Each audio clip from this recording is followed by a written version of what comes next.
most of them don't even know who their client is. Yep, they think it's everybody. They think it's everybody. That's they got a face, if they got hair, that's my client. Yeah. That's not my client. Mm-hmm. I turn people down all the time. We're not a fit.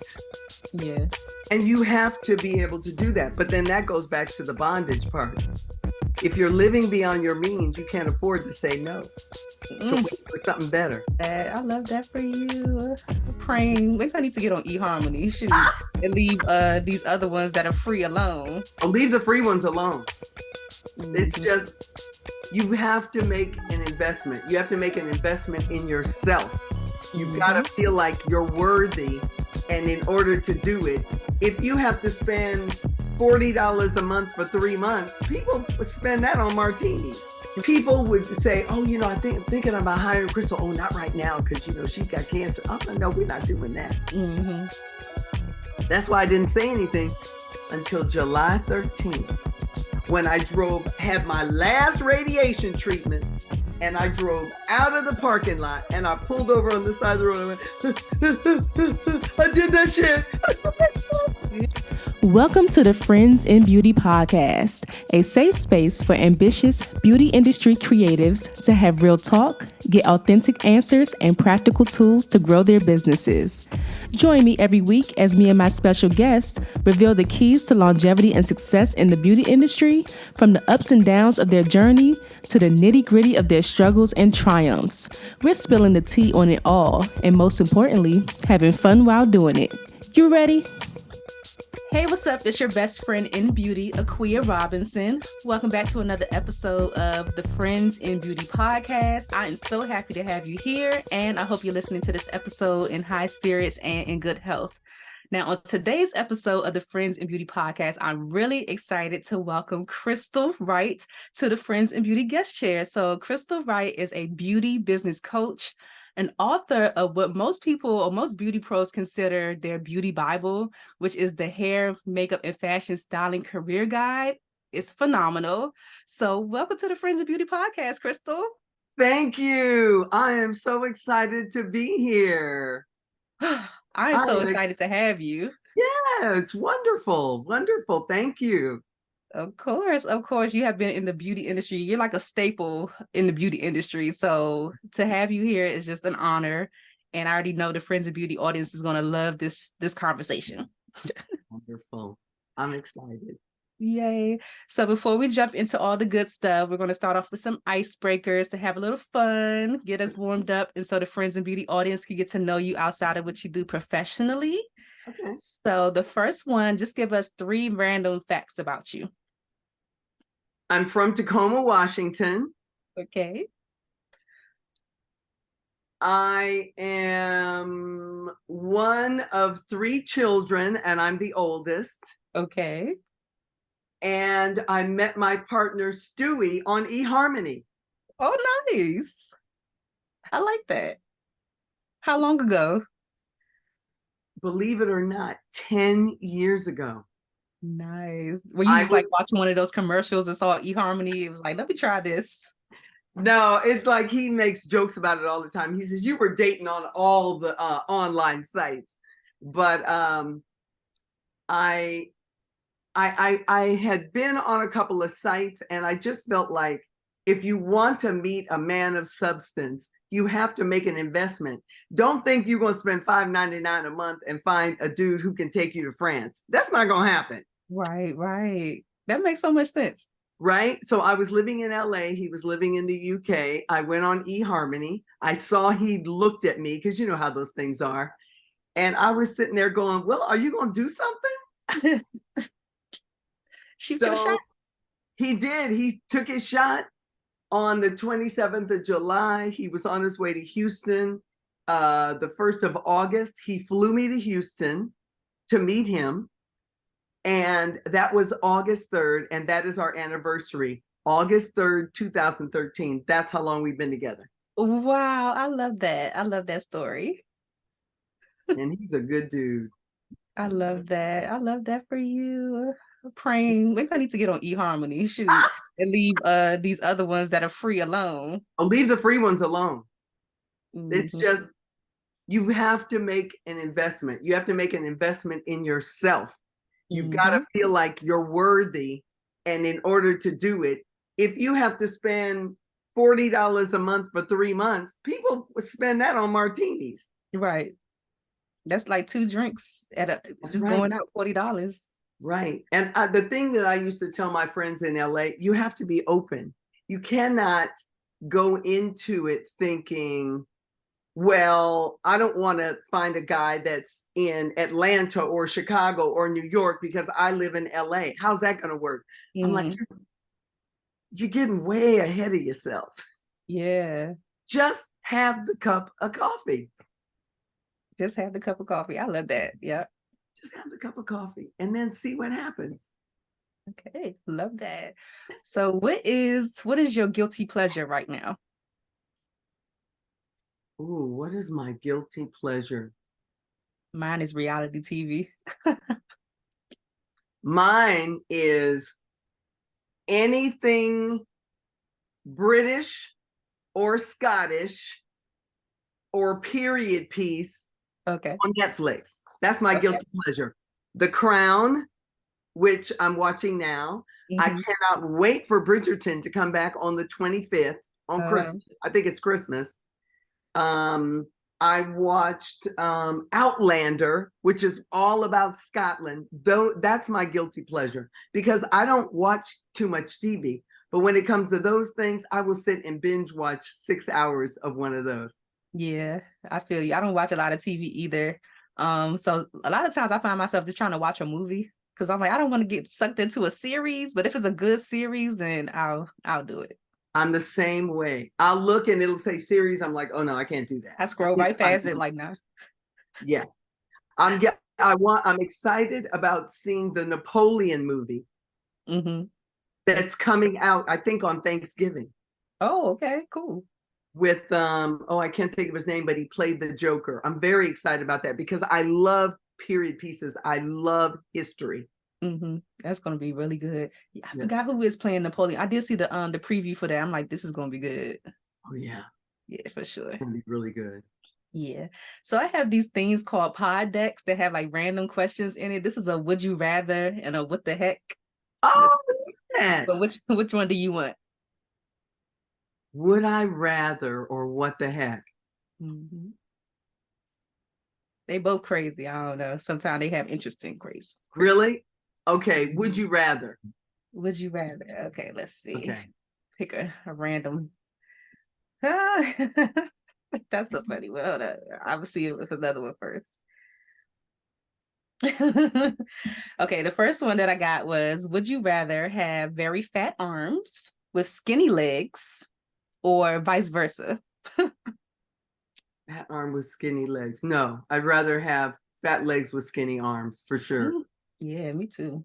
Yeah. Because I'm thick at the bottom. Yeah, I'm all about my showing off my shoulders. So that was easy. That was easy. Yeah. What do people always tell you that you're good at aside from what you do professionally? Listening. I like that. Like just listening with like no feedback or just well, I rarely listen without wanting to give some feedback, but I would say listening and asking questions. Okay. Though that's I'm a really good listener, and I think you have to be a good listener to be a good coach. Then you have to ask questions in order to dig into what's really going on. So true. Yeah. All the coaches I've had, they always say like you gotta go like at least 3 questions deep when you're talking to people. Like you just gotta keep asking questions to really get down to the bottom of what they're really saying or to the source. And I always say you have to ask that many questions to get to the bottom of what they're doing and what they're really not doing. What they're not doing, the reason that they're not successful is because of what they're not doing. Right. So true. Right? It's true. It's true. Yeah. It's true. When is the last time that you did something for the first time? When was the last time I did something for the first time? I was going to say go to Spain, but I did that twice. France, I did that twice. When's the last time I did something for the first time? Ooh. Oh my gosh. It makes you think like, dang, I need to do some more stuff. When's the last time? I can't think of anything. I've been doing so much. Yeah. When's the last time I did something for the first time? I'll tell you what it was. Radiation treatment. Okay. There you go. Yes. I saw that journey of yours on Yes, radiation. That's the last thing I did. Yeah, for the first time. And I hope I don't have to do it again. Right. First and last, and we're done. For Mm-hmm. sure. We're gonna talk about that a little bit later. If you weren't, this is the last one. So if you weren't a coach, author, speaker, all these fabulous things, what else could you see yourself doing right now? Oh, right now. If I weren't an author, speaker, coach, what could I see myself doing right now? You know what I would like to do, but I don't seem to make the time to sew. Oh, that's nice. Mm-hmm. I can really sew. Really, like like clothes. Yeah, my grandmother was a seamstress. Wow. So I learned to sew when I was a little kid. And a few years ago, I got I'm going to sew again, and went out and bought a sewing machine and a table and all that stuff. And I made one thing. Mm-hmm. I was done. But it relaxes me and it gives me an opportunity to be creative. Yeah. That would be something I would do. Nice. I like that. I took a sewing class. I know it was way before COVID, but they, walk you through how to make whatever is on the agenda for that day. So I made a pair of pants. And after that, I was like, ooh, I think I want to sew. So one of my friends bought me a sewing machine because they saw how excited I was about it. And I probably made maybe 2 things on that thing since I've had it. So now I'm thinking about, like, since you said it, I'm like, I need to sell that sewing machine and get the money. Just did that. That's what I did. When I moved from where I was the last time in Tacoma to Renton, I had a huge yard sale. I sold the sewing machine, the table, the stand, everything. Yeah, get it out of here until you get bit by that bug again. Right. Mm-hmm. Right. I used to make beautiful clothes. When I was in junior high school, my teacher asked me to sew for her after she gave me an A- instead of A+ because I didn't do what she told me. And I was making something with plaids and you had to match it. And she said, "You can't do that." I said, "Yes, I can." Okay. So she gave me an A- instead of A+ and then asked me to sew for her. Isn't that crazy? Insane. Give me my plus and then I'll think about it. Right, right. I think it's so funny the things that we remember. Like, I have those moments too, but I'm like thinking back to my childhood. I'm like, this person said X, Y, and Z. And it kind of like challenges you. I can imagine like just her telling you that you couldn't do something. You're like, yes, I can. That energy has like carried on with you throughout life. When somebody tells you can't do something, you're like, actually, I can't. Yeah, actually, I can. Because my grandmother raised me. My grandmother told me I could do anything I put my mind to. And the greatest gift my grandmother gave me was not solving all of my problems. Figure it out. When I would ask my grandmother how to do something, she'd say, "Well, how do you think you should do it?" "I don't know. Can't you just tell me?" No. She'd give me a piece of paper and a pencil, sit me down at the kitchen table, see what you come up with. I'll help you, but I'm not giving you the answers. I love that. Oh, wow. I like that a lot because I have a lot of nieces and nephews. I'm like, I could definitely see myself being that auntie, like, because they're very intelligent. So like, what do you think? Yeah, what do you think? Because it makes them leaders instead of followers. If you give them the answers all the time, when they get into a situation that they don't know what to do, they can't think themselves out of it. And that's how you can end up in trouble. Yeah. With the wrong crowd, doing the wrong things at the wrong time. Because if your parents give you all of the answers, the only thing you can think to do is call your mother.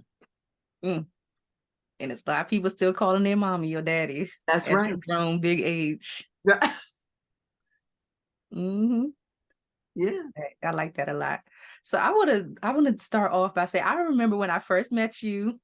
I know you probably don't remember, but I had just became a makeup artist. I started doing makeup in 2013, and I went to Bennett Career Institute, and they facilitated this bus trip to the makeup show. And that was my first time ever going to the makeup show. It was May 2013, and I saw you there for the first time. You were selling your book, and I met AJ Crimson there for the first time. Yeah, he turned out to be one of my mentors. Danessa, I met her there for the first time, turned out to be one of my mentors. So I will never, ever forget the makeup show in 2013 because I've made so many connections there that have like definitely carried on throughout my journey now in the industry. So I definitely remember meeting you. I bought your book because I think that was one thing. I assisted Morel that weekend in DC. He did a symposium at the school, and he was like, make sure you get Crystal Wright's book when you go to the makeup show. So definitely got the book. I still have it in my archive. I think it's over here somewhere, but yes. Book. Was it the makeup show in New York, Chicago, or LA? It was in New York. Oh, okay. Yeah. In New York. Yeah, when I released your episode, I had to dig in my archives and find the picture to surprise you. But I really want to start off by talking about this book that you have, the Hair, Makeup, and Fashion Styling Career Guide. Like, what was going on in your world or just around you at the time that inspired you to create the book? I'll tell you clearly. I actually lived in Los Angeles in an area called Los Feliz, and Joe Blasco had a makeup school in Los Feliz. Oh, wow. And I got a letter from a girl who had graduated from Joe Blasco Makeup School, and she didn't know how to get a job. Mm-hmm. She only knew how to do makeup. She didn't know who she should call, what she should do. She didn't have a portfolio. She didn't know how to create one. And I was heartbroken. I didn't even know her. Yeah. But she sent me this letter telling me that if she didn't figure out how to get jobs, she was going to have to go back home to Arizona. And she'd come to LA hoping to become a makeup artist in LA. Yeah. And that's when I decided I was going to write a little 16-page manual. 16 pages. That's all it was going to be. And when I finished, it was 180 pages. The first one. Wow. Because the one that's out now is the 7th edition. Wow. I feel like I have the 4th. Do you have the dark cover? No, it's white. You might have the 5th. The 5th. Okay. You might have the 5th. So that was what inspired me. I was beside myself that I couldn't do something to help her because she wasn't ready for an agency, and I had my agency at that time. Yeah. And the funny thing is, once I wrote the book, there was a guy by the name of Tate Holland who created Makeup Designery, but he was working at Joe Blasco, and he asked me to come over because he had heard about the book. And Joe Blasco didn't want to carry my book. He said, that book is nothing. Hey, what's up? I know you're enjoying the episode, but I have to put you on to Friends in Beauty's newest community, the Trailblazers Club. The Trailblazers Club is a place where success not only leaves clues, but becomes a tangible reality for beauty pros just like you. See, a lot of my friends in beauty are so talented and so skilled at what they do, but they lack the essential business skills that are needed to grow and sustain their businesses, or they lack the support that is needed to stay consistent to execute their goals. And that's exactly why I wanted to create the Trailblazers Club, to be able to support you on your journey. Exclusively inside of the Trailblazers Club, you will unlock expert-led masterclasses and breakout sessions every single month, monthly Q&A and mentorship with me, your best friend in beauty, an exclusive and extensive network of beauty pros, support and accountability, unlimited access at that to the archive masterclasses, discounts on select Friends in Beauty events and classes, and so much more. And get this, y'all, it's only $25 a month. You heard that right. It's only $25 a month. But you know how Fat Joe said yesterday's price won't be today's price, or that saying, that's exactly how it's going to be. So you might want to get in while you can. I'll go ahead and leave the link down below, and your fellow trailblazers are inside waiting for you, and we hope to see you soon. Let's go ahead and get back to the episode. But you're not teaching what the people need. Right. And Tate Holland was so disappointed that he couldn't bring the book into the school. He told me, I'm going to reach out to you one day soon. And as soon as he opened Mud, he called me and put the books in the store. Wow. I love that. Yeah. The power of relationships too. That's what it's all about. It's all about relationships. Yeah. So how did you go from 16 pages to 180 pages? I guess you realized there was more that needed to be said then. I just started writing. Mm-hmm. I just started writing. That's the thing. You just have to start. Neil Fiore in his book, The Now Habit, says, if you keep starting, the finishing will take care of itself. I just kept writing, and then I would write, and then I'd organize. Oh, this needs to go in this section. This needs to go in that section. I typed it all up on my Mac SE computer, the little one, and I figured out how to print it. There used to be a bookstore in LA called Bookstar. This is before Barnes and Noble. And I would go there and say, can you show me some books that teach you how to write a book? So it was everything. It was the book. It was the distribution. It was the barcode. Right, that's important. The SKU, all of these things, getting it copywritten, all of those things. Wow. I had to do all of those things. And then I got the book printed. I got it printed in California. So I didn't make any money on the first book because it cost so much to print it. And I didn't know what I was doing. You got to remember that.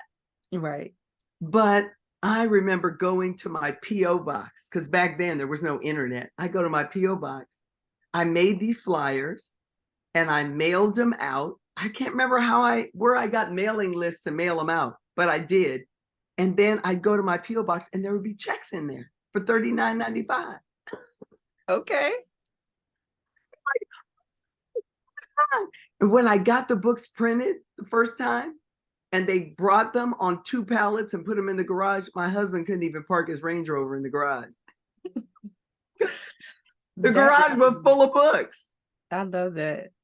So what year was that you wrote the first book? 1994. Wow. 1994. 1994. Do you know Tanya Russell? Tanya Russell? Artist in LA. Tanya Russell has all of my magazines first sold. I don't know if you know, I put out a magazine for a while. The magazine and the books. And she laid them out and took a picture of them. I have that picture somewhere of all the books. She kept every magazine. She kept all of her books. Every couple of years, she'd buy a new book. Yeah. Do you remember how long it took you the first time to write the book?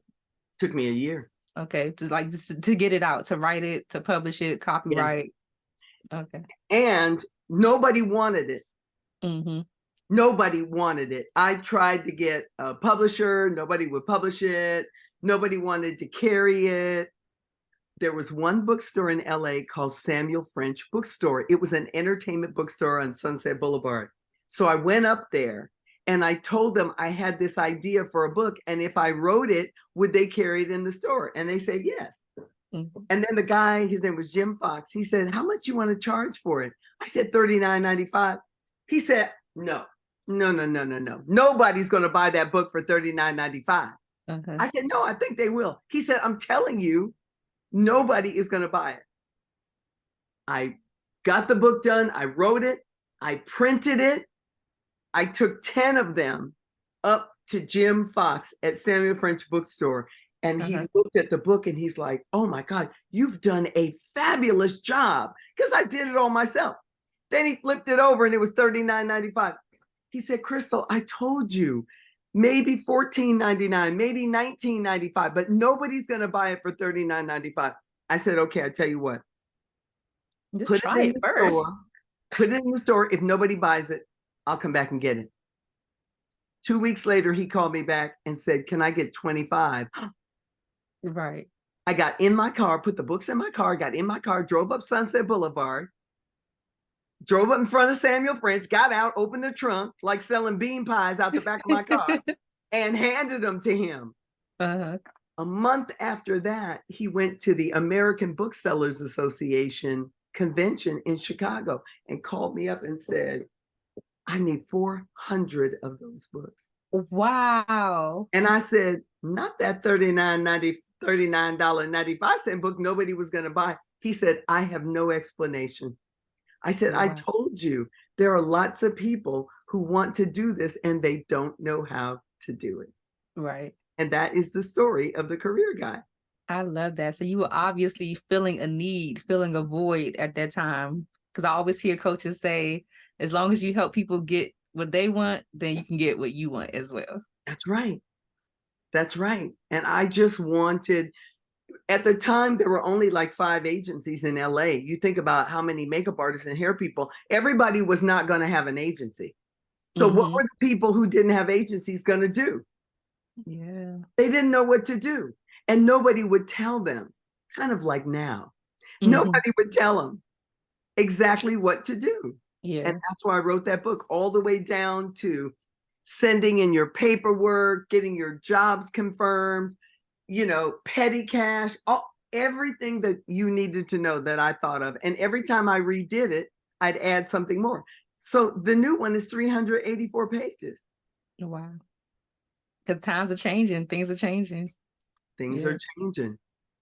I like the idea of that, because you could write a book and just do multiple editions and just keep adding on to it because of, like I said, times are changing, adding information in. I like that.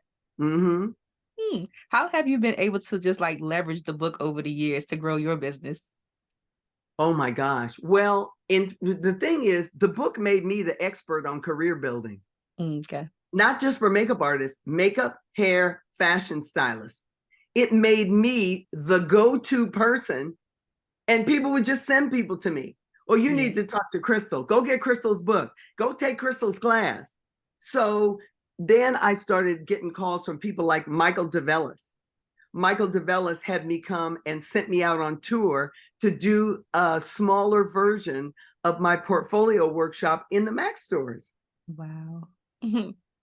I got hired by Sephora. I've worked for Sephora, gone in and showed them how to put together their portfolios. I've been to Toronto to do a train the trainers for Mac. I said something crazy. That's why they didn't ask me back. Hey, but you were there though. I was there. And I'll tell you something else. When I first did the career guide, it didn't have anything in it but just the words and pictures. I got a call from a guy by the name of Jay Colvin. He had a company called JC Presentations. There were 3 portfolio companies, JC Presentations, and 2 more. Well, 2 were in New York and 1 was in New Jersey. Jay was in New Jersey. He called me up one day and he said, can I buy some advertising in that book? Oh. I said, I guess so. That's a good idea. He said, how much? And I was like, I came up with a number. I think I sold the first pages. After he said he wanted to buy a page, then I went around to all the other makeup schools, makeup designery, and some of the books, makeup designery has the inside front cover and the inside back cover. Wow. I love that. So it wasn't even my idea. It was his idea. And I just took it and ran with it. That was when I was able to make money on the book, because finally, because you got to remember, makeup is still a niche market. Makeup is still a niche market. It wasn't like I was going to sell 1 million books. That's true. But if I could sell 5,000 books in a year, but I sold out $50,000 worth of advertising in the book, it was all good. Yeah. Dang, my wheels are turning. I love that, because I'm asking because I want to write a book one day. I already have the topic in mind. It's something that I'm very good at. So I'm just trying to prepare myself for how I would go about it. And I feel like it's easier nowadays, though. It's a lot more resources available to write books, print books, and just get it out Oh there yeah, quicker. So yeah, that's something I'm planning on. totally, totally. Yeah. One So of the things I've been considering doing, I haven't done it, I keep talking about it, is turning the career guide into an audio book. Yeah. I just haven't found the energy to record 384 pages. Yeah, you just doing it like in sections. I know. And I have a recording studio I could do it in. So we'll see. I've got other things on my plate right now. Yes, yeah. But I saw that you quit your corporate job to become an agent. Just like, I'm just going to jump into it. I don't know anything about this, but you found that there were similarities in the two from what you were doing in corporate to becoming an agent for beauty. What were those similarities you found? I used to always say the product is different, but the process is still the same. Selling copiers is the same as selling artists. Wow. And it might not seem like it, but at the time, for instance, artists had comp cards. And what was a comp card? A comp card showed your work. And sometimes on the back, it might have your resume. A copier, we had these sheets that were like comp cards, and there was a picture of the copier on the front, and on the back of the sheet, it told you all the specifics of the copier. What's the difference? Right, same thing. It was no different to me. It was just going out and talking to people instead of going to Shell Oil or Chevron to sell a big copier. I was going to Atlantic Records, Sony Music, Virgin Records, and meeting with art directors and showing them the portfolios of the artists that I represented. It wasn't any different to me. Yeah.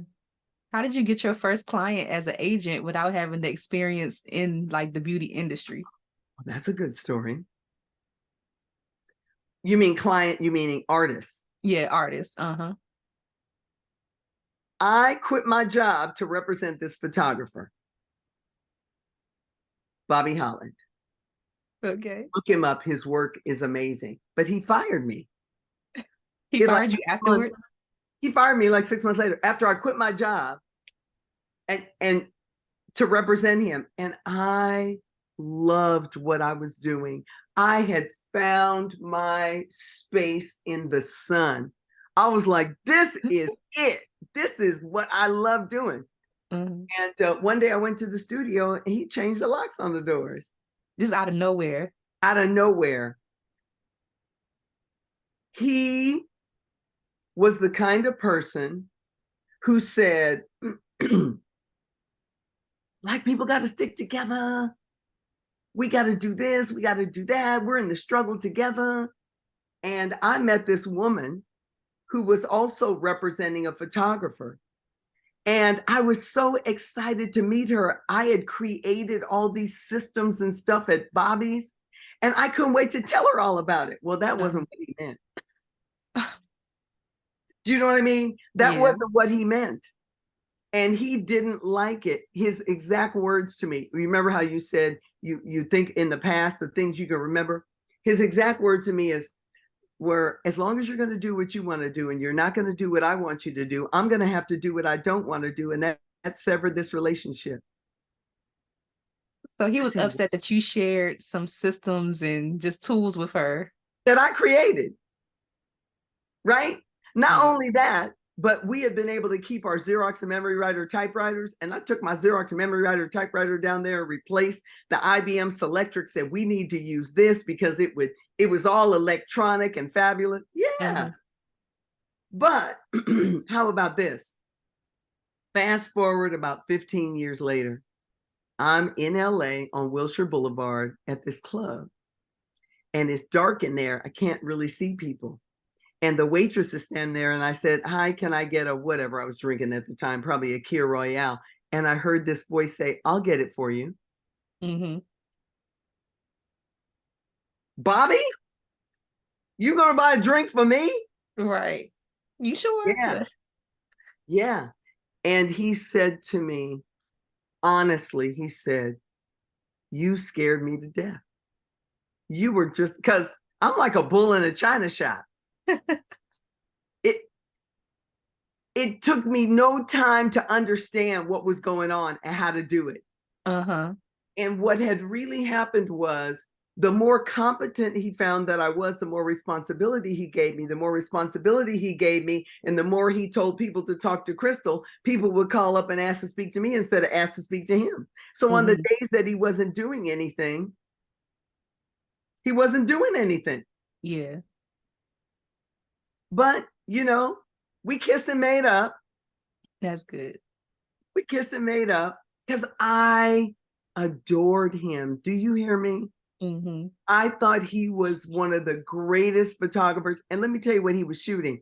Covers of Essence, Denzel Washington, okay, Richard Pryor, Earth, Wind and Fire, the Jackson 5, Michael Jackson, everybody. He was shooting everybody. And I remember me and him and Denzel Washington sitting in his studio with our feet up on the table. Right? Our feet up on the table. And he had shot him and we were just sitting there talking. And I had gone to this place called Dem Bones and bought all this barbecue and brought it back. And me and Bobby and Denzel sat in the studio and ate barbecue together. I love that. Oh my gosh. Sharing space with Denzel Washington, because I feel like he's like the most like low-key celebrity. So he was anytime somebody has a story about Denzel, it's like, really, you met him? What was he like? Oh, he was so cool. Just not the least bit pretentious, just really, really cool. And yeah. Wow. Hey, you live and you learn. I mean, obviously, you had to get fired for a reason in order to go on. And well, here's the thing. I after that, I said, Bobby hiring me was the best thing that happened to me in 1985. Bobby firing me was the best thing that happened to me in 1986. Wow. And this is the thing. Life is full of trials. And there's no point in crying over spilled milk. You have to make lemonade out of that. You got to figure out what you're going to do. And here's the thing. This goes to the artist that I represented. Bobby's top makeup artist called me up and asked me to be her agent. I said, why do you want me to be your agent? The photographer that you've been working with for 5 years fires me. You want me to be your agent. She said, do you think you're the first rep Bobby ever fired? Right. She said, we took bets on how long you would last. I lost. Oh my God. They didn't think I would last. They didn't think I would last. And so she came to me and asked me to be her agent. I said no. She said yes. I said no. She threw her portfolio in my living room, ran out the house, proving that creative people are crazy. And then she called me a couple of days later. I said, I'm not doing this. I'm going back to corporate America. I'm going to go beg my sales manager, Bob Moore, for my job back. And she came over to get her portfolio and she had a little piece of paper in her hand. She said, okay, I know you don't want to do this. Okay. But would you you're really good at negotiating. Would you do this one thing for me? And I said, what? She said, would you call these people because she wants me to do her makeup? Who's she? Janet. I said, Janet who? She said, Janet Jackson. I snatched that piece of paper. Give it to me. What? She said, yeah, Janet's doing this new album called Control.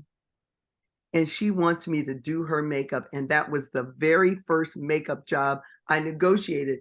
And you got to remember, this is 1986. Tara said to me, I said, well, what am I supposed to do? What am I supposed to say? She said, tell him I want $950. I said, $950? For what? She said, to do Janet's makeup. I said, oh, Tara, nobody's going to give you $950 to put some mascara on Janet Jackson. She said, I make $750 now. I said, $750 a day?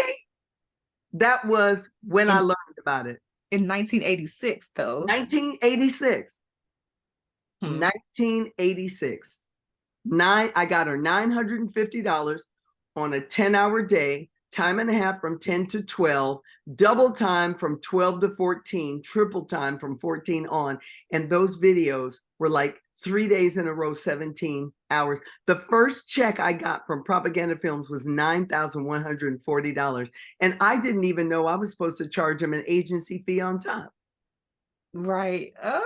And see, this is one of the reasons I teach, because artists are leaving their money on the table every day. Mm-hmm. Because number one, they don't like to ask, because especially women think I don't want to bother them.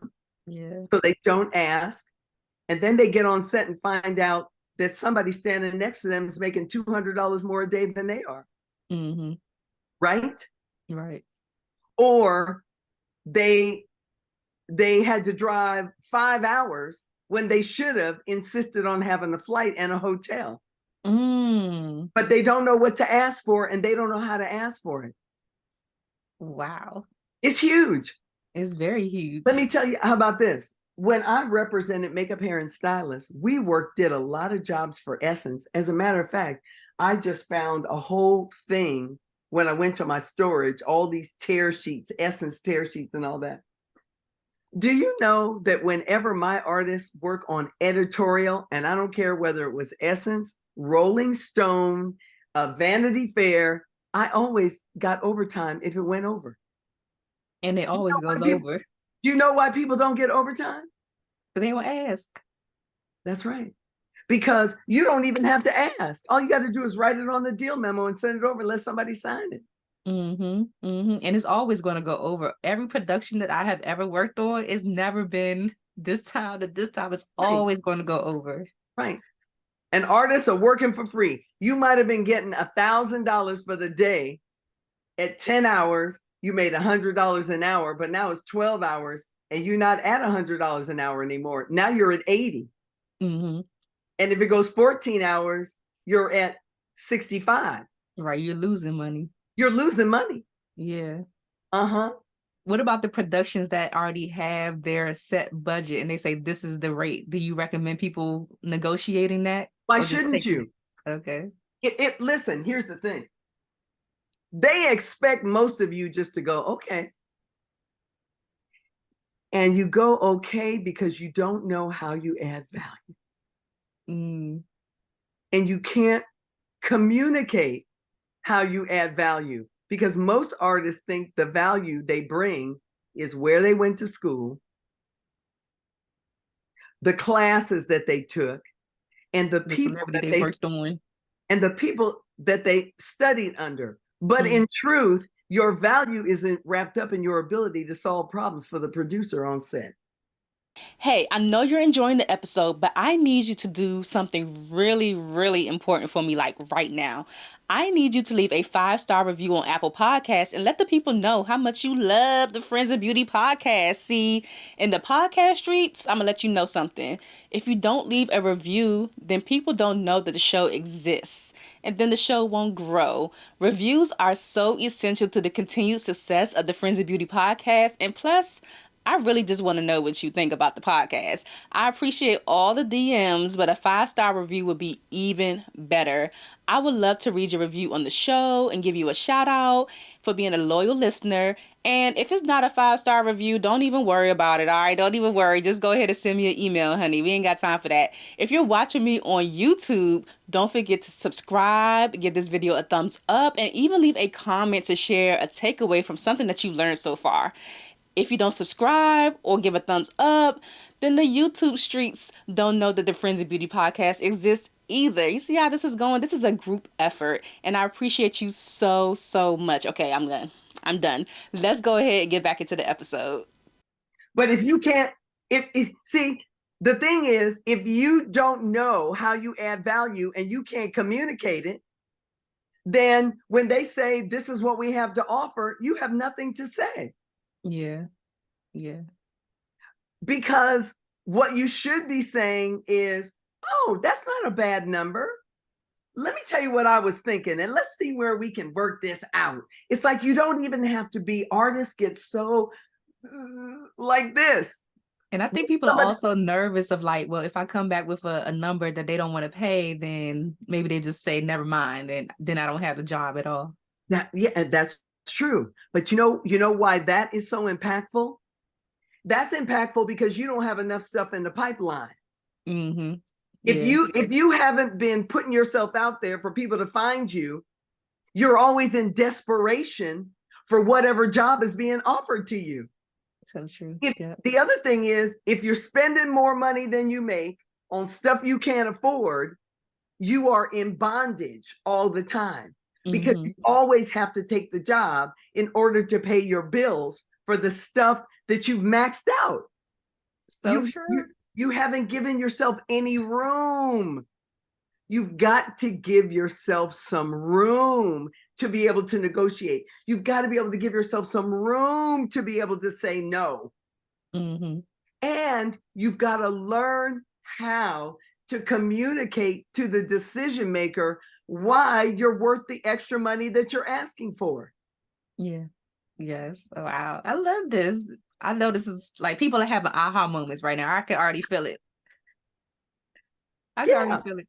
You know, and I tell artists all the time, last thing you need is another tube of lipstick or another makeup class, because you're not making any money with the stuff you got in your kit right now. What you need are the business skills to be able to put yourself out, to negotiate what you believe you deserve based upon the way you add value. But people don't take it that far. I mean, I've heard, especially hairstylists, well, why should I pay you that money? I went to Aveda. Okay, girl. I went to Paul Mitchell. Not only does nobody care that you went to Aveda, nobody's going to ask you on a production job where you went to school. Yeah. What they want to know is, what are you bringing to the party in addition to your great attitude and being fun on set? Yeah. So like, what kind of things should people be communicating, like when it comes to the value that they add? Since it's not like necessarily the skill set, like what are the things they should be communicating? Well, you got to look back at your other jobs. If you stop to think for a second, if you've worked on 10 jobs and you actually got hired back by that person, there's a reason they're hiring you back. If you don't know why they're hiring you back, you can never ask somebody else for more money. Yeah. Do you understand what I mean? If the producer says to you, the reason I love working with you on set is you create an atmosphere in the dressing room that is no drama. Whenever we work together, the actors, the actresses, the models come out there in such a good mood. We love having you around. Those are the ways that you add value. Because how many sets have you been on that there was drama in the dressing room? You're right. You see what I mean? You've got to figure out how you add value. When I do the Win Now mentorship program, I have 3 challenges. One of them, because the course is 12 weeks, one of them, the first one, is the adding value challenge, where the students have to go to their clients and ask them 5 questions. Why do you hire me? What is it about what I bring to the table that causes you to want to ask me? So there are these 5 questions. I can't remember what all 5 questions are, but once they get the answer to those 5 questions from 10 different clients, and then you can see like a pattern. You can see a pattern. And the reason 80% of those people hire you is the reason most other people are going to hire you. But if you never know, you're just a commodity. Yeah. And the price of commodities goes up and down. But the thing is, there are some people that you see around, their price is always going up because they figured it out. Exactly. And they're confident too. They're confident. They're confident. And confidence, that makes so much sense. Confidence is built with small acts of everyday courage. Whatever it is that you're afraid of, you need to go and do that. Yeah. When I'm coaching clients, I find out what they're afraid of and I make them do that. I love that. I'm here for that. Because you have to build the muscle. Courage is a muscle, and you do not become courageous or confident by sitting around thinking about it. Sometimes it's as simple as you go into a grocery store, you're looking for the French vanilla creamer, you can't find it, and instead of going to one of the cashiers and asking them if there's some French vanilla creamer in the back, you don't ask anybody because you don't want to bother them. Right. And now your coffee don't taste the same. You're not happy. That's right. But the thing is, that small act of courage is the beginning of a trend. That doing that and finding out, oh my God, nothing happened. But some people don't feel like they're worthy to ask. And with women in particular, it's because we were told little girls should be seen and not heard. Those things that are embedded in you. Those things that are embedded in you. And I'll tell you something. Stewie and I went to Scotland to a castle. There was a lady that came. We were on a tour. And she had this beautiful little daughter, and the daughter was jumping all around. And there was a very small tour, so it wasn't a big deal. And she kept apologizing for her daughter. And telling her, stop, be quiet. And the tour operator said, don't worry about it, it's fine. As Stewie and I, an hour later, as Stewie and I were leaving the tour, this woman was sitting on a bench with her daughter on her lap. I am a perfect stranger. Stewie is a perfect stranger. As we're walking by, she said, oh, I just want to apologize for the way my daughter was acting. No. And I said, really, no, it was nothing. And I walked a little ways. I said, Stewie, I'll be right back. And I went back. I said, you can tell me to shut up anytime you get ready. But let me tell you something. I can't think of anything worse than that little girl hearing her mother apologize for her for just being precocious. Yes. Apologizing for her. That's the last thing that she should hear from you. I said, and let me tell you what happens. If you keep doing that and keep putting that in her head, when she's 30, she won't even be able to ask for a raise. She's like, I'm sorry that I'm coming to you for this, but apologizing. And let me tell you something. Bosses don't like that. Nobody likes that Weasley apology. Like they're looking at you thinking you don't deserve it. Stand up, hold your shoulders back, hold your head up. My grandmother used to walk behind me and put her fists in my back and say, sit up straight, hold your head up. I'd rather have you trip and fall when you walk than see you walk with your head down. You have said so much. Like my wheels are turning, and I just like the challenge that you said you give your students. I absolutely love that, because when I had my webinar on Friday, just mastering the art of consistency, because people always tell me I'm consistent, and I'm like, I need to figure out a way to just communicate what I've been doing consistently with people. And one of the things I kept finding myself telling them was like, if you don't know, ask. Like if you don't know what kind of content your person wants, ask. If you don't know like what value you bring, ask. Because I've been through programs before where it's like we had to do the exact same thing, like go to our friends and family and our clients in particular and ask them a set of questions. And because sometimes it's hard for us to look outside of ourselves to be like, okay, I'm good at this.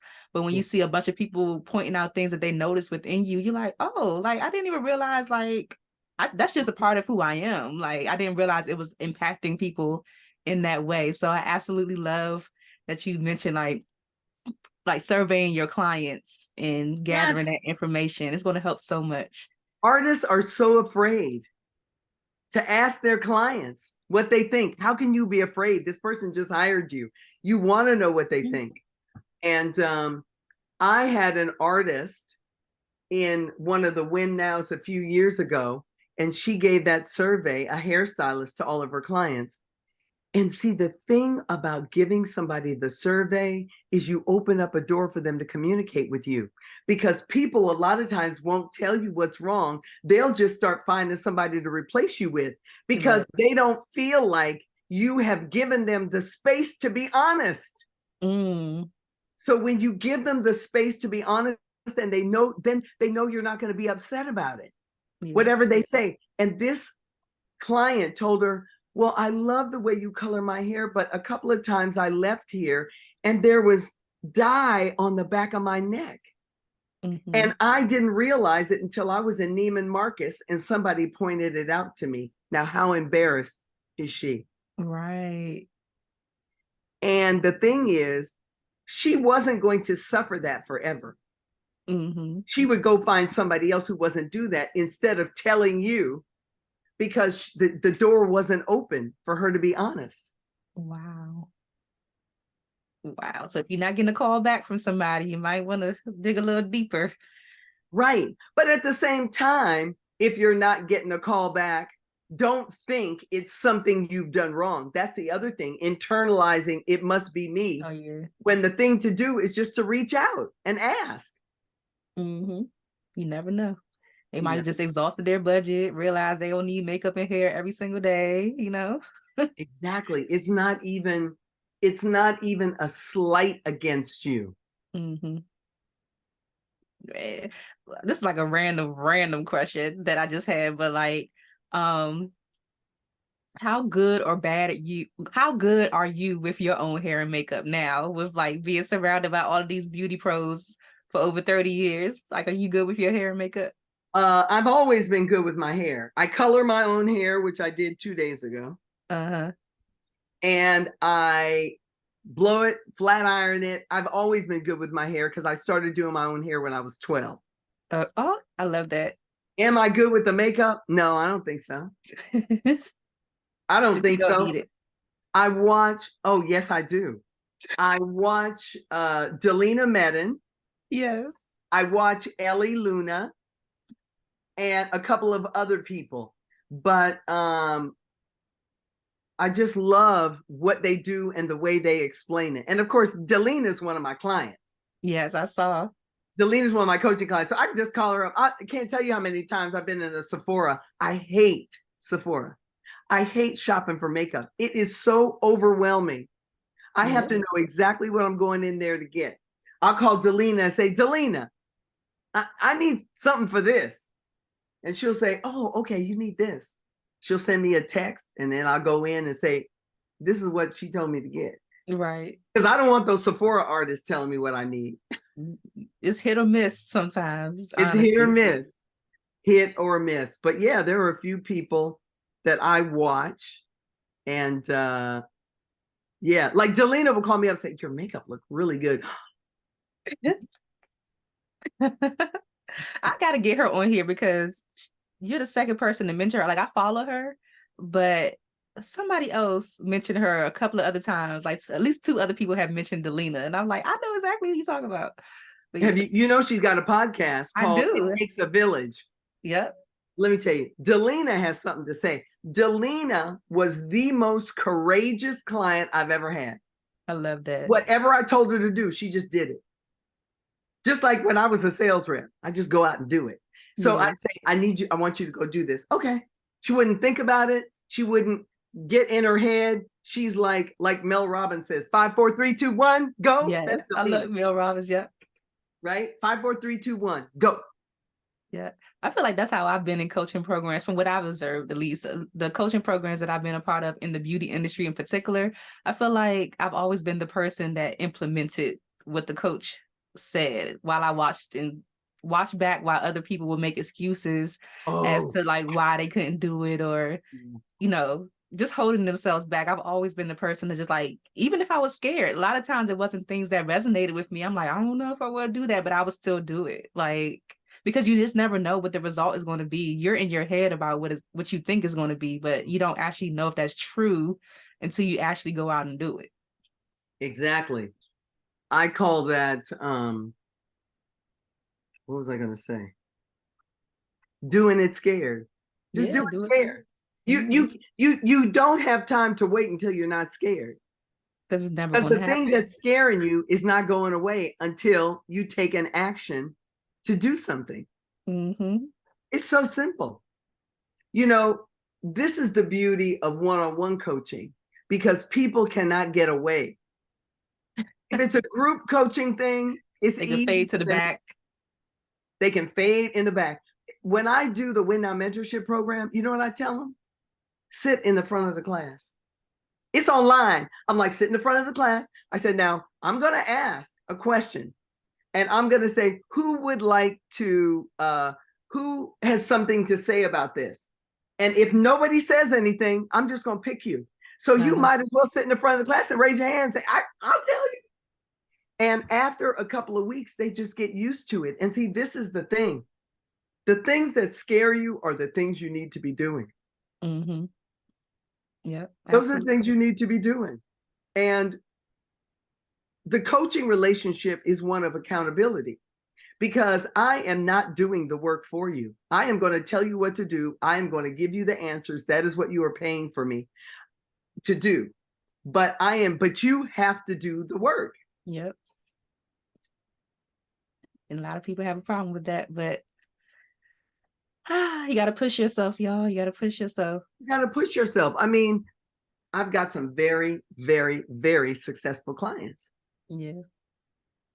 Because they do the work. Mm-hmm. Yeah. Do you have any tips for people who want to get a coach? Like, what are some kind of bullet points that they should be looking for when trying to find a coach that's good for them or best for what they're looking for? You know what? It's funny you asked that, because Delina did a video for me. Oh, good. Telling you how to find a coach. I love it. One of the things was find somebody who is invested in your success. What else did she say?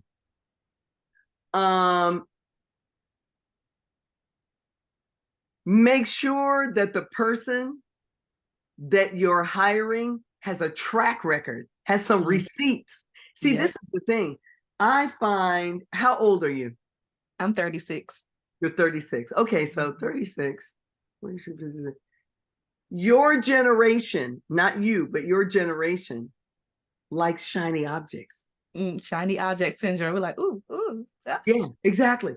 So if somebody tells you what they're going to do for you, but they don't have any receipts to prove that they've ever done it, if the object is shiny enough, you just go for it. Yeah, if it's wrapped in like a Balenciaga or like a Fendi, girl, looking real nice in like a a nice car. Right. I mean, I've had people go and hire other coaches and come back to me and say, well, I wanted to hire you, but I went with this person. Now I don't have any money. I can't help you. Because you can look around. You can see the Delinas, the Naima Lafons, the Yancey Edwards, the Kendall Dorsey's. All of these. Yes. All of these are my clients. Wow. They either took my class. Oh, yeah. Danielle Lewis. Mm-hmm. Stephanie Fleur. Oh, yes. Mm-hmm. These are my babies. I love it. And I just saw Yancey when because we got the award at the same time. I got the Trailblazer Award from Black Beauty Roster, and he got one for hair. Mm-hmm. These are all my people. Mm-hmm.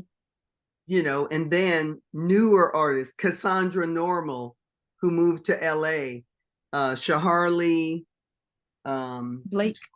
Yes. We share a clients. Well, she was in one of my programs before that I had a while ago. Yes, Hartley. I love Hartley. And they're doing well. Yes. They're doing well. And I'm so proud of them. Yeah, that's great. And just to be able to be a part of people's journey in that way, I feel like that is just so impactful. Do you have any, for people who are coaches, any tips that you could offer for them to be better? Like, what is some, or better yet, like, what are some things that you do personally to keep developing yourself so that you could show up for your clients? Okay. One of the things that I have for my clients is an assessment. Mm-hmm. And it takes them about 2 weeks to fill it out. Right?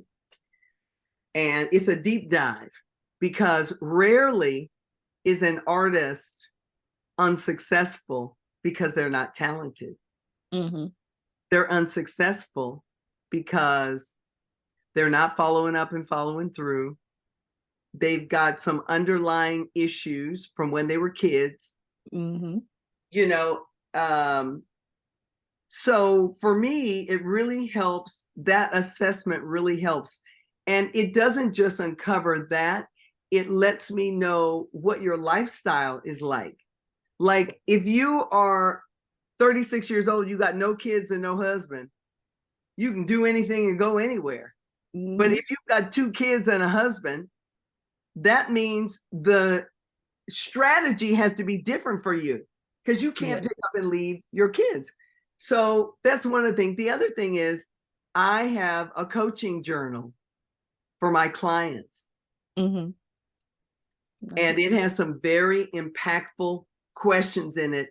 And I call it a weekend review. And every single week, even if we're only meeting every 2 weeks, every week they have to send me their weekend review. So I can see the progress they're making, and they can see the progress they're making. Mm-hmm. I like that.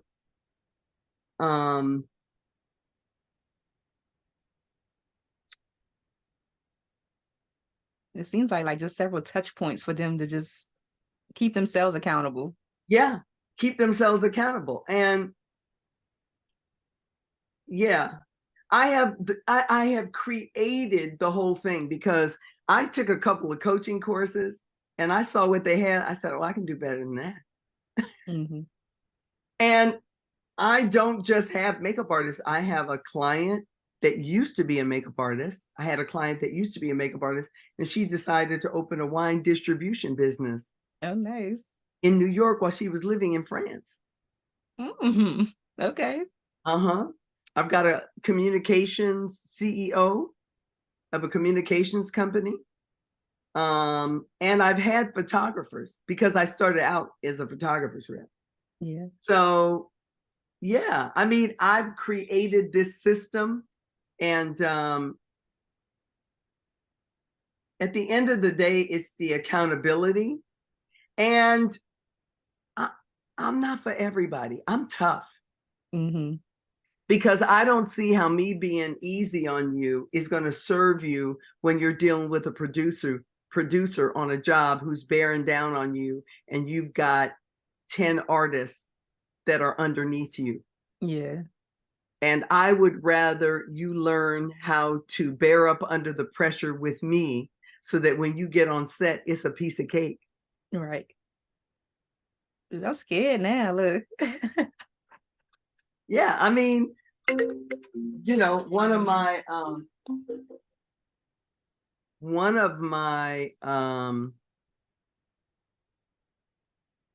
just saw that thing says Citibank. Whenever I see that, it makes me think, who Right. is absconding with my credit card? That just happened to me the other day. I'm like, it's the holiday season. Oh, and yeah. Somebody got hold of something and swiped it twice. So I was like, oh. Exactly. Gas or something. And I always grab the gas thing to see if it's like Right. straight. Oh, I forgot what I was going to say. It's okay. It'll come back. Maybe not. Come back.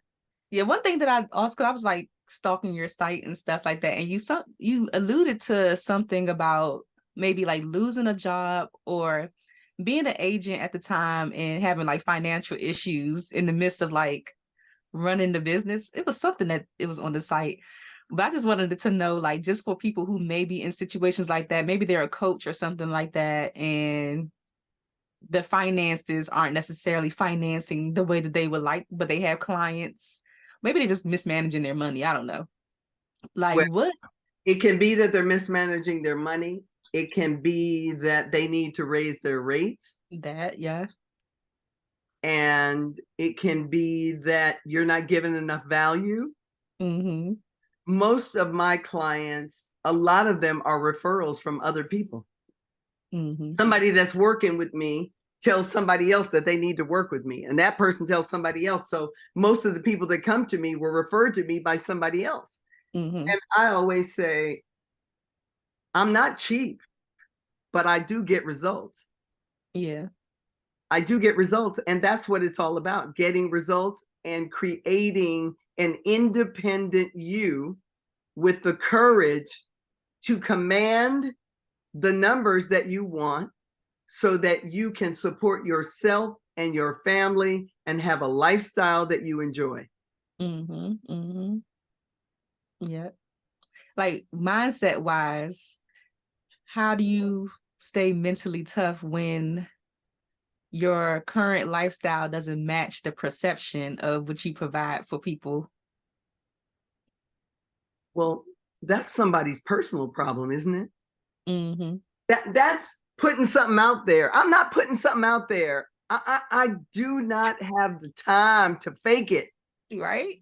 If you are walking around with a Gucci bag with $2,500 Gucci bag with $25 in it, Right. you're driving a car you can't afford because you want people to see you in some kind of light that actually doesn't exist, then you are trick or treat. You are putting yourself in a trick bag so you can satisfy everybody else because you are comparing yourself to everything you see on Instagram, and it's not real. That's why half of these people are committing suicide every other day. Yeah, they can't handle it. The pressure. They said the pressure is getting worse. The pressure. The pressure's getting worse. Yeah. I mean, Because it kind of seems like, not that that's what I'm doing, but it just, from what I observed, I always felt like people who have this image or the perception that is painted that way, they seem to just get people in their pipeline like this, whereas somebody who's a little bit more authentic, it just takes them longer to reach the goals that they have. And that's because of the time we're living in. Because that wasn't the case 15 years ago. Right. It's the shiny object syndrome. They're going for the shiny object. Yeah. They're going for the shiny object. But the other thing is, don't forget, women who make $35,000 a year wear red bottom shoes. How the hell do they do that? Right. So what that means is either you have to become a better sales rep, you have to understand your client better so that you know how to find them. Because the thing is, one of the things, and this is with artists and everything, most of them don't even know who their client is. Yep. They think it's everybody. They think it's everybody. That's if they got a face, if they got hair, a body, that's my client. Yeah. That's not my client. I turn people down all the time. That we're not a fit. Yeah. I like that. And you have to be able to do that. But then that goes back to the bondage part. If you're living beyond your means, you can't afford to say no. To wait for something better. Yep. You got to free yourself first. You have to free yourself first. Wow. I always say, stop spending money you don't have on shit you can't afford. Yes. Here, I'll say it again without shit. You want me to say it? Yeah, you can be as raw as you need to be. Shoot. It's real though. Right? I have a couple of nice bags. And guess what? They are like old now. I'm not going out and buying a new bag I'm going to take care of the ones I have. Right? Right. I've got 32-year-old dresses in my closet that I can still fit. Well, look at you. Shoot. Right? Because why would you spend $800 on it? I spent the first expensive dress I ever bought was in San Francisco at Nordstrom. It was a Donna Karan, not to be confused with DKNY. It was Donna Karan. It was $800. And I was like, oh no, I can't buy that. I can't buy that. They put me in that dressing room. I put that dress on. I bought that dress. I still have that dress. In fact, the dress was beige, and then it got some little stain on it that wouldn't come out. I had the dress dyed black. I know that's right. And I wear it a couple times a year because there is nothing like it. Mm. I remember my ex-husband said to me one time, when I put something on that he didn't like, I wore it anyway, but we had to go to counseling. And I said, the counselor said, what was it that you didn't like about it? He said, my wife is a classic, and that wasn't classic. Mm-mm. Okay. That wasn't classic. He just didn't like it. It was Donna Karan, but it came down here and had a little snap here. And then I had these blue crepe bell-bottom pants that were, the whole thing was fabulous, but he was not happy. That's how you got to spice it up a little bit. Exactly. Oh, I believe in that. I didn't change it. I'm not, no, that's not me. Yeah. It's like when I dyed my hair blonde. Mm-hmm. He left the house one day and I was a brunette. He came home and I was a blonde. You a wild card. Yeah, he was standing in the window looking out. And I said, what do you think? Do you like it? He said, no. I said, you'll get used to it. I love that because some people go back and just have it dyed again, back to brunette. Don't do it. Don't do it because men get bored quick. Mm-hmm. That is crazy. Whole nother thing.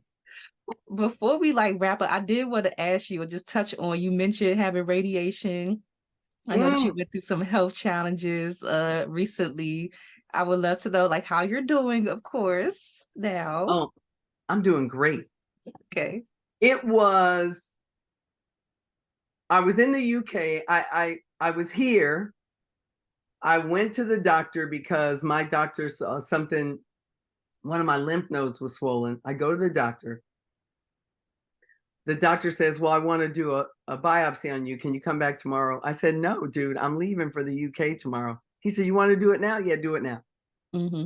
He does it. I get on a plane. I go to the UK. 8 days later, I get a call telling me I have tonsil cancer.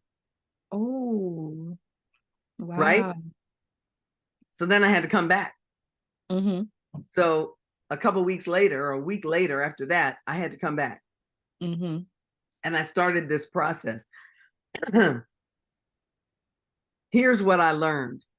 I've always been the kind of person who would advocate for myself. Mm-hmm. You have to advocate for yourself. Yeah. People just let these doctors tell them whatever. The thing is, you don't even know if the doctor you're talking to got A's in school. He might have got C's and D's. Right, just passed. He just barely made it. Just barely passed. Or it could be a doctor who's only a doctor because that's what his parents wanted him to do. It's not even a calling. Yeah.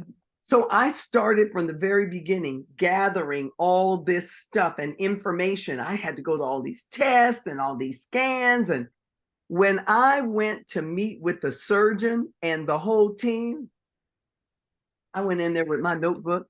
Mm-hmm. The first thing I said to the nurse, because I met with her first and she was Black, and I said, am I going to be safe in here? I said, because, these women are dying. Black women are dying in these hospitals in inordinate numbers, and I don't want to be one of them. So just let me know. Right. Be real with me, girl. Yeah. She's like, you be cool. It's cool. And it's funny because on the top of the building for the Seattle Cancer Care Alliance, it said Black Lives Matter. I said, okay, well, maybe. I go in, I have all these questions. What about this? What about this? What about this? What about that? What about this? And the last question I asked him, I said, and is this going to affect my sex life? Mm-hmm. They were like, I said, I need to know. Right. Is this going to mess with my libido? Is this going to mess up my sex? They're like, no, it'll be okay. Okay, right on. Just need to know. But the whole time, because I had 3 surgeries in 2022. I had the tonsil surgery in April. Mm-hmm. And then April, May, in June, I started the radiation. That went till July 13th.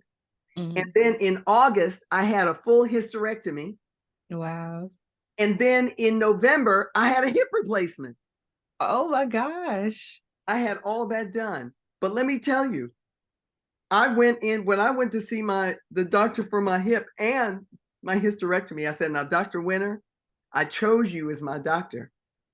I said, but let's just get the elephant out the room. I am a Black woman, and Black women are dying in these hospitals. So if you don't like Black people, just tell me and I'll find another doctor. Okay. She's like, no. I said, okay. Because, and then when I was in the hospital after the tonsil surgery, I had all these tubes coming out everywhere.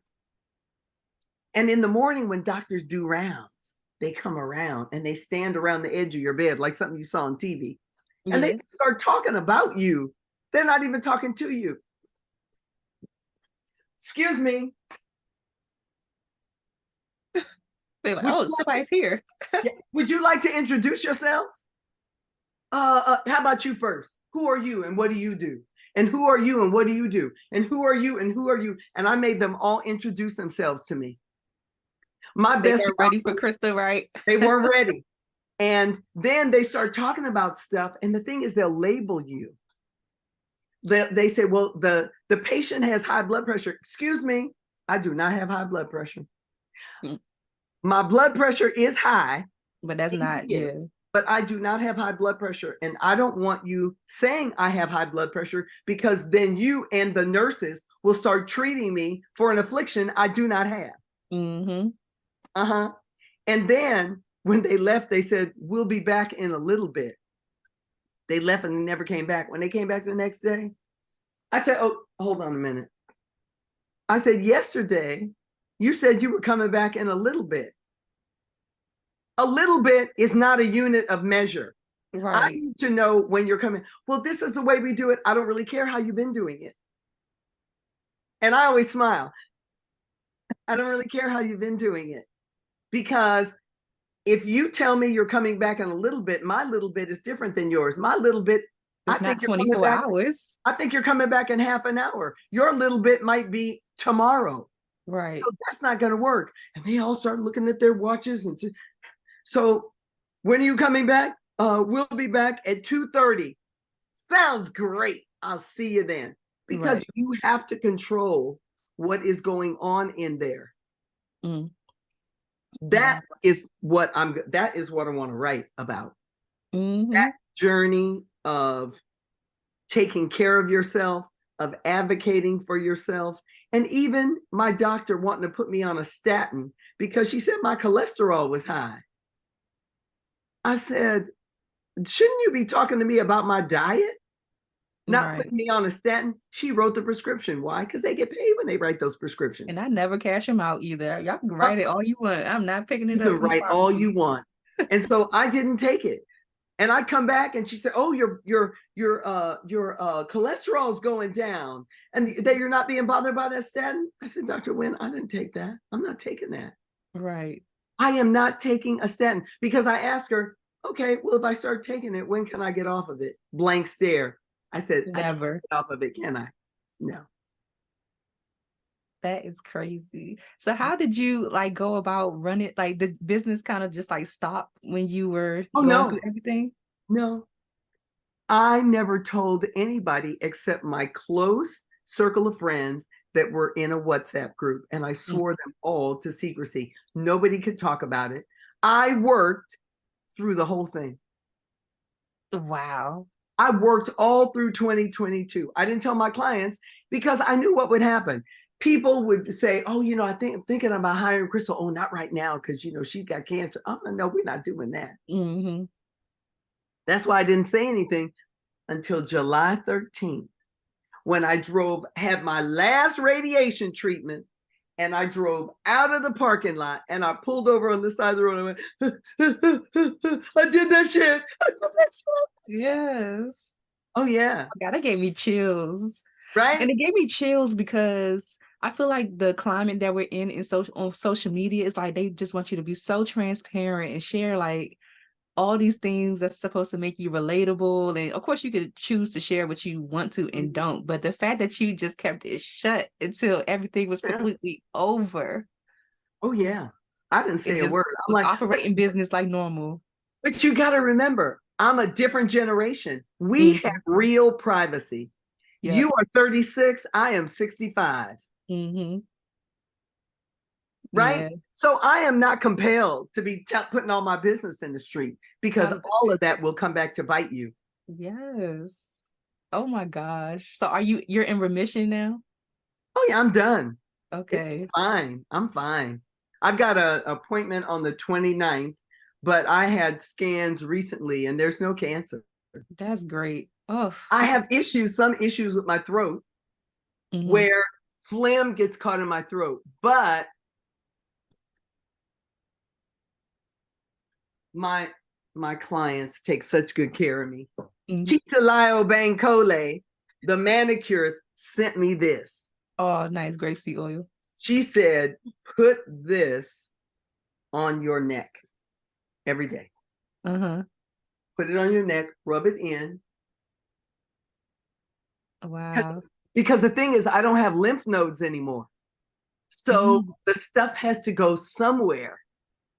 So when I do this and I just move it around, and I'm fine. Because after I did that, then I had the hysterectomy. That was fabulous. Because I was 160 something pounds because of the fibroids.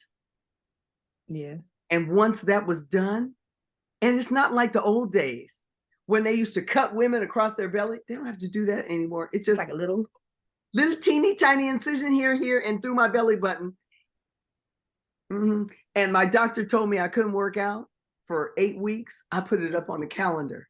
On October 14th, I laid down on the floor and did 225 crunches. I know that's right. Oh, yeah. Soldier. I'm like, ain't nobody got time for anything else. When people start whining about what's wrong, I'm like, oh no. You have been, you are a champion. I just love your resilience. It's so admirable. Thank you. When you think about like your legacy, because you've already created, you have like a living legacy, because you're still with us. But when you think about the legacy that you intentionally want to leave on the beauty industry, like what is that?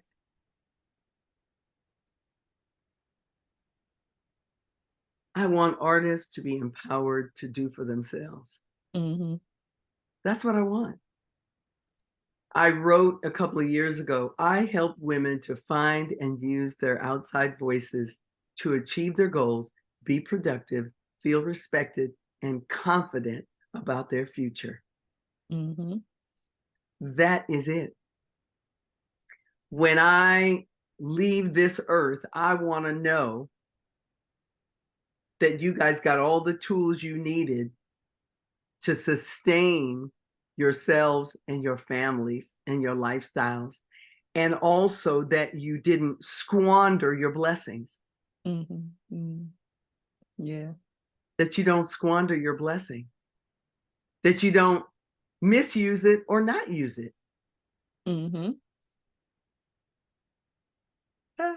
Right? Yeah. This is just so great. Is there anything else that's coming up next for you that you can share? You know, a few years ago, 10 years ago, I wrote a book called 30 Days at 100%, Changing Your Life 30 Days at a Time. And I dropped the ball on the book. Okay. And now I'm picking the ball back up. The other day, Danessa was on the podcast with Delina. Yeah. And Danessa talked about this book. I bought 3 of them so I could give them away as gifts. Who, Not How. Who, Not How. Okay. I have been guilty of focusing on the how to get something done, when the truth is, you can, if you focus on the how, you can get small things done. If you focus on the who can help you, who is your team, then you can scale and do big things. because people don't want to really partner with you if you're thinking small. Yeah. Yeah. Okay. Who, not how. I'm grabbing that. Who, not how. I bought the book, and then I got the audio. And I got the audio on Apple because I don't want a subscription to, what do you call it? Like Audible.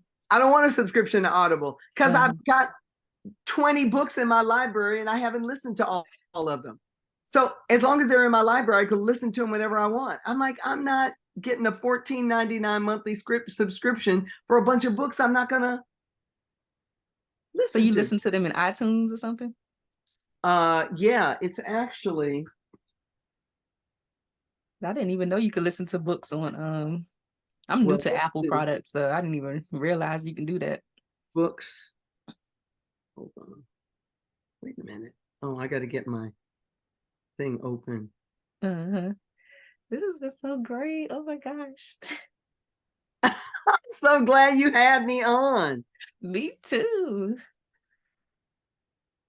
I got to get in. Like, I never want to let people go when it gets to this point. It's like. Well, you'll have to edit it down. Nobody wants to sit here and listen to us talk this long, do they? They go listen to the whole thing. If they need to pause it and come back to it, because that's what I do with long podcasts. I might not sit and listen to the whole thing straight through, but I listen to the whole thing. Oh, that. Okay. Books. So you just go to your search and type in books. And then when I click on there. Nice.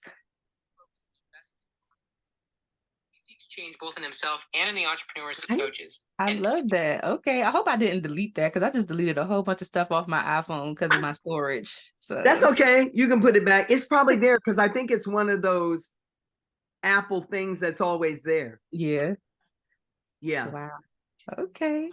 Well, this has been incredible. Like, I appreciate you so much. But before you go, I have to ask you the Friends in Beauty rapid fire questions. Okay. To get your keys to longevity and success. So the first one is, what are the top 3 keys to your success so far? The top 3 keys to my success are stepping into areas where I didn't know how to do something, just going for it. Being consistent, like you said, which is the key to everything. Yep. And having courage. Yep, I love it. Just having courage. Yes. How do you measure your success? Oh, I measure my success by the things that I accomplish, the things that I set out to do.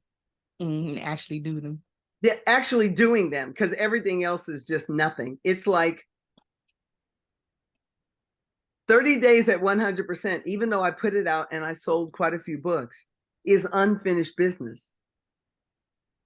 It's like being under construction. Yeah. Right? It's like that's the piece of business that is has the potential to be so great because it doesn't have anything to do with makeup, hair, and wardrobe. It's to empower women. Yeah, it's universal. It's universal. And when I couldn't sleep last night and I kept waking up in the middle of the night and I was writing things down and I was trying to write down what is 30 days at 100%. I wrote a systematic approach for bringing about change in your personal or professional life by tackling one new challenge every 30 days. I can't tell you how long I've been trying to write that. But it came to you at the right moment. It came to me at the right moment when I decided not to let myself off the hook. You can't let yourself off the hook. I love it. Okay. What is the best advice you've ever received, or a piece of advice that's just always stuck with you? Oh, I know I have some good ones.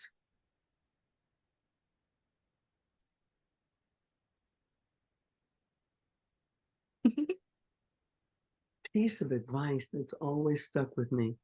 Oh, yeah. My second ex-husband said, if you stay ready, you don't have to get ready. So true. It's so true. If you stay ready, you don't have to get ready. Because discipline is doing what you should do, whether you feel like it or not. Mm-hmm. And discipline leads to you staying ready. Because when there's something that you know you should do. So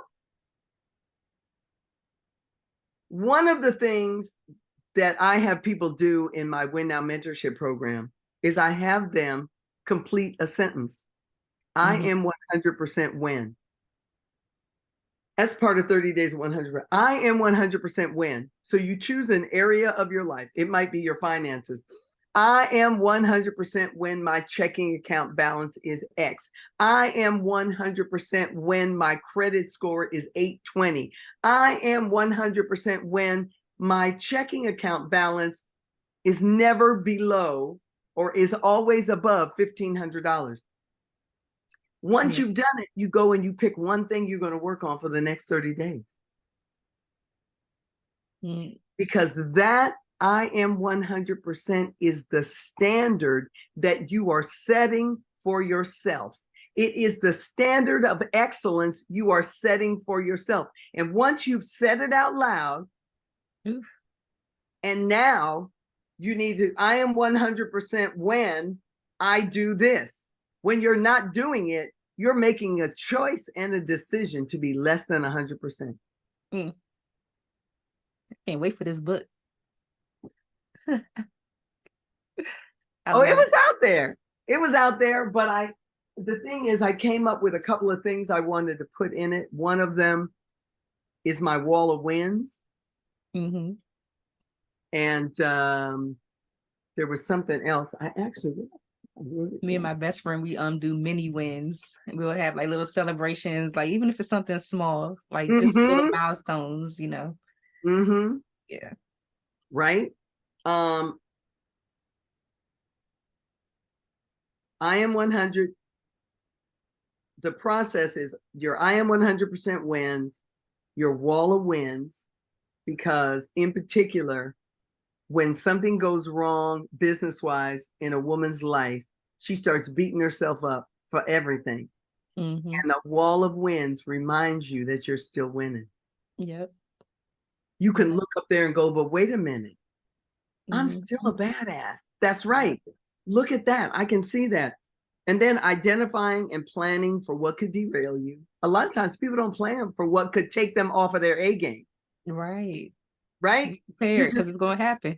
Yeah, you just going along thinking everything's going to be peachy king, and then when something happens to derail you, it throws everything off. It could be elderly parents.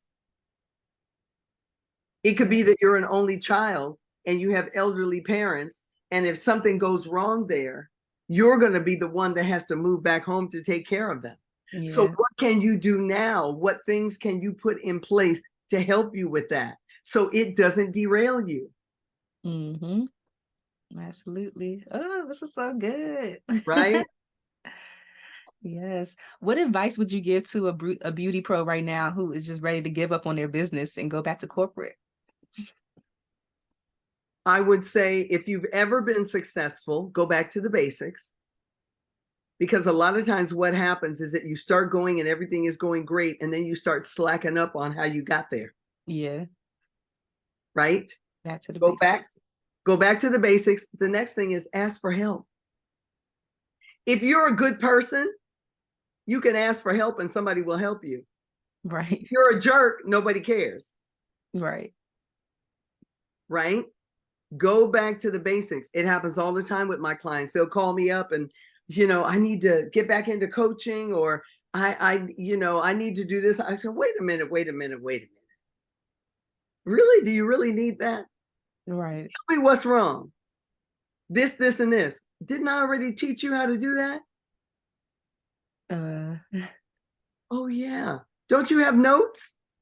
Yeah. Go back to your notes. Go back to your handbook. and look at the things that you did to become successful, because those things will still work. See, the thing about this generation is that they think that the internet and social media is the end all be all. Right.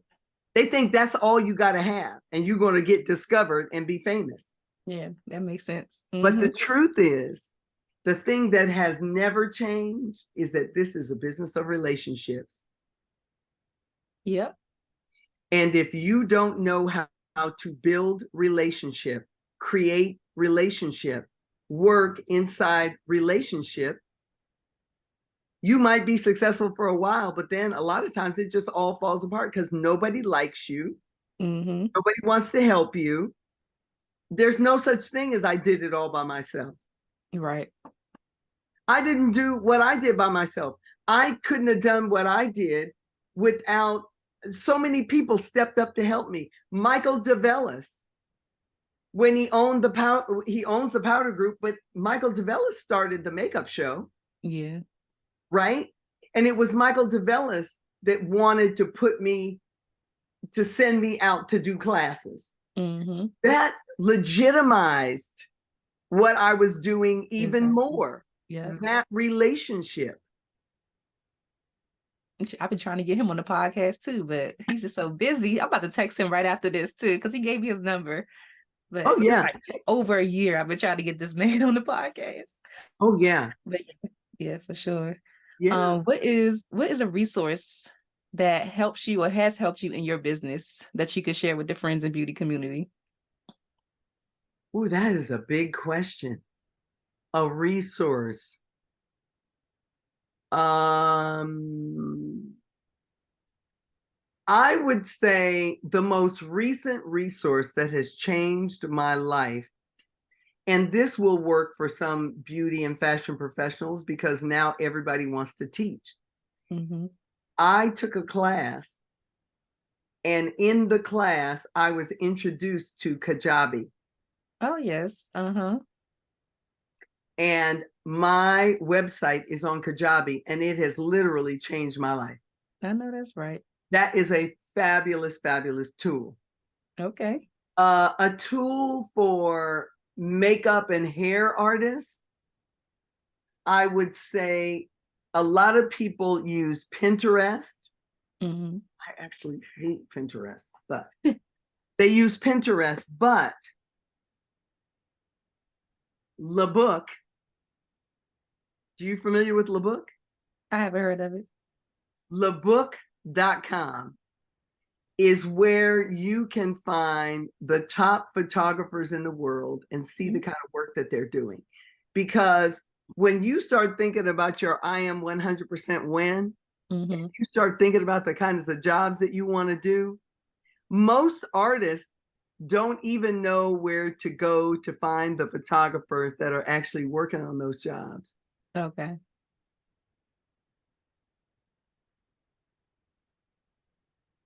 LeBook is super fantastic as a resource to be able to just look across the board and see what photographers are doing what. It's like you're looking at these magazines. They said magazines were dead, but some of them are still here. Looking at these magazines, but who shot it? Right. Who shot it? Who did the makeup? Who did the hair? And I would say an underutilized resource are credits. People don't read the credits. I know I do. And if you don't read the credits, your pool a lot of times doesn't get any bigger. You keep going back to the same pool of people because you're not reading the credits to know who's doing what. And as an artist, let's say you're looking for people to assist. You've got this small pool of people that everybody else is trying to assist. And what you need to do is expand your territory. Right, because a lot of people go on Instagram and search for the who's who, but a lot of those people that are in the credits don't even have like pop-in Instagram pages. They probably had like 200 followers, post once or twice a year. Yeah. You know, people say, oh, nobody needs a website anymore. Okay. Don't let that be the belief that keeps you out of the big leagues. Nobody has a website anymore. Who told you that? They. Right. I said, well, Who's see, they? stop listening to they. Like, who are they? Yeah, who are they? Because they usually don't know. Right? They Right. usually don't know. The other day, I put something in my Win Now group, and they were like, I didn't know about that. That's why you're here. Right. Exactly. Mm-hmm. Exactly. Oh my gosh. So the last one, I just Okay. want you to fill in the blank and just say, my name is blank. And the key to longevity and success is whatever you think it is personally.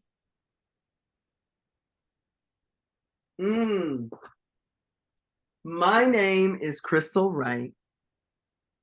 And I think that the keys to longevity in any business are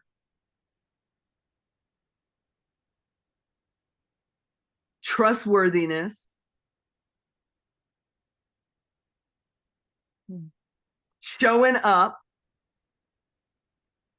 for yourself. If you show up for yourself, you're showing up for everybody else. Trustworthiness, showing up for yourself.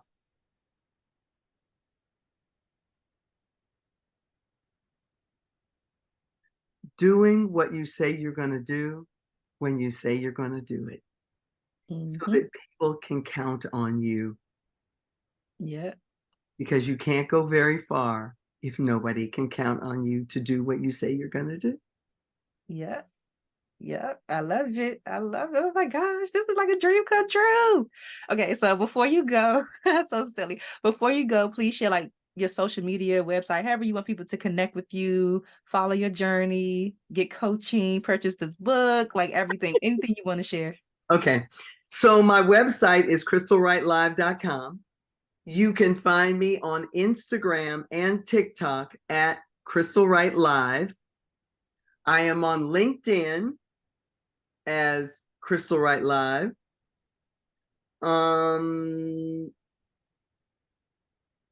What else was there? Was there something else? I think you got everything: website, Instagram, TikTok. Yeah. Mm-hmm. Yes. Mm-hmm. Okay. And yeah, if you think that you might be interested in discussing a coaching relationship with me, you can go to Instagram and DM me.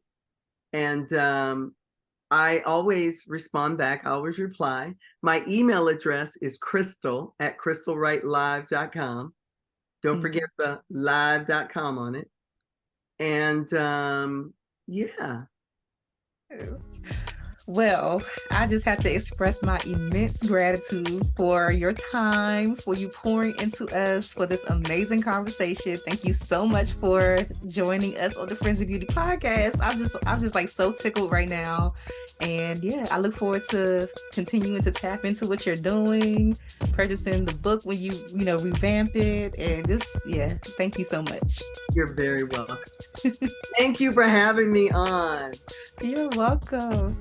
Thanks for listening to the Friends in Beauty podcast. Don't forget, sharing is caring. If you enjoyed this episode, share it with another friend in beauty. Give it a thumbs up and subscribe, rate, and leave a 5-star review so that other friends in beauty can find the show. Plus, we'd love to hear your feedback. Connect with us on all social media platforms at Friends in Beauty. # Friends in Beauty to join the conversation, and join our Friends in Beauty Facebook community to stay connected. Talk to you soon.